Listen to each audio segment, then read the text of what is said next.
ঈদুল আজহাকে কেন্দ্র করে কুয়েতে জমে উঠেছে কোরবানির পশুর হাট। দূর দূরান্ত থেকে পছন্দের পশু কিনতে হাটে ভিড় করছেন প্রবাসী বাংলাদেশিরা। উট, গরু, ছাগল থাকলেও সবচেয়ে বেশি চাহিদা দেখা যাচ্ছে দুম্বার। কুয়েত প্রতিনিধি জিশান মাহমুদের তথ্য ভিডিও চিত্রে বিস্তারিত জানাচ্ছেন নাফিস ইফতেখার। পবিত্র ঈদুল আজহার আর মাত্র কয়েকদিন বাকি।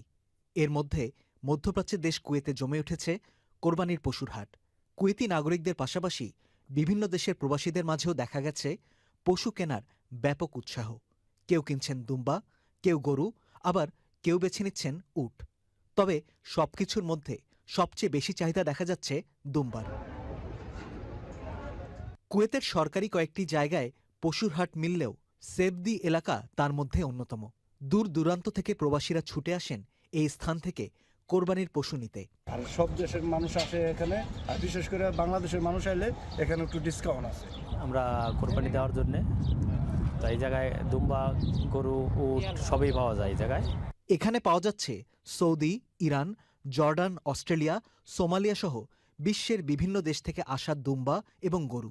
তবে সেটা তুলনামূলক অনেক কম।